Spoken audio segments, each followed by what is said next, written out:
Hello నమస్తే. నేను మీ నక్క మహేష్ యాదవ్. సోదరులారా, ఒక వార్త అయితే మనకు రావడం జరిగింది. అదే కాగిత సతీష్ యాదవ్ అనే ఉస్మానియా యూనివర్సిటీ రీసెర్చ్ స్కాలరు గొల్ల కుర్మల పైన ఒక రీసెర్చ్ అయితే చేయడం జరిగింది.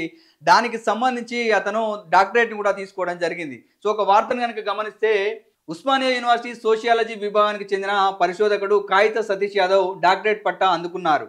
ఆయన Golla Kurma social history, contemporary status and future prospects, a sociological study of Palamuru region in Telangana state అనే అంశంపై సమగ్ర పరిశోధన చేశారు. ఈ పరిశోధనకు doctor NV Madhuri HCU associate professor, ప్రధాన పర్యవేక్షకురాలిగా doctor Ram Shepherd Beenaveni board of studies సహ పర్యవేక్షకునిగా మార్గనిర్దేశం చేశారు.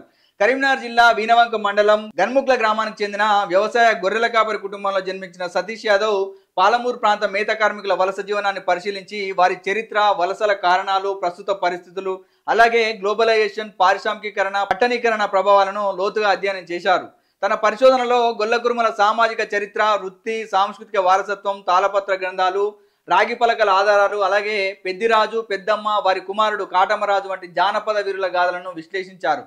అంతేకాకుండా ఆశ్రిత కులాలైన మందహెచ్చులు, బైకాని, పొడపోతులు, బీరన్నలు తదితర ఉపకులాల సమాచారాన్ని కూడా నిక్షిప్తం చేశారు.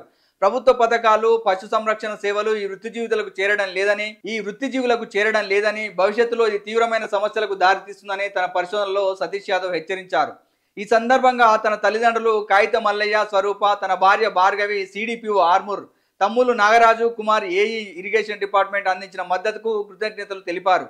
అలాగే ప్రొఫెసర్లు Ram Shepherd Beenaveni, doctor Parandhamulu, professor Vishnudev, professor Ganesh తో పాటు సహపరిశోధకులు, మిత్రులు అందించిన సహకారాన్ని కృతజ్ఞతలు తెలియజేశారు. సో ఇక్కడ ఈ వార్త అయితే క్లియర్ గా కనిపిస్తుంది. అతను గొల్ల కుర్మల సంబంధించినటువంటి చరిత్ర, అదేవిధంగా వాళ్ళ వలస జీవితాల మీద, వాళ్ళకు రావాల్సినటువంటి వాటా మీద, తర్వాత వాళ్ళు పొందాల్సినటువంటి హక్కులు పొందకపోవడం అనే విషయాన్ని మొత్తం రీసెర్చ్ చేసి సబ్మిట్ అయితే చేయడం జరిగింది. సో మరి అతనితోటే మనం నెక్స్ట్ ఒక వీడియోలో క్లియర్ గా ఈ గొల్ల కుర్మల పరిస్థితులు ఏ విధంగా ఉన్నాయి, సో అతను ఏం రీసెర్చ్ చేశాడు, ఆ కొత్తగా ఏం కనుక్కున్నాడో అడిగి తెలుసుకునే ప్రయత్నం చేద్దాం. ఇలాంటి మంచి మంచి విషయాలను మీ ముందుకు తీసుకొచ్చే ప్రయత్నం చేస్తా. కాబట్టి చూస్తూనే ఉండండి యాదవ్ విజన్ ఛానల్. మా యొక్క ఛానల్ని లైక్ చేయండి, షేర్ చేయండి, సబ్స్క్రైబ్ చేయండి.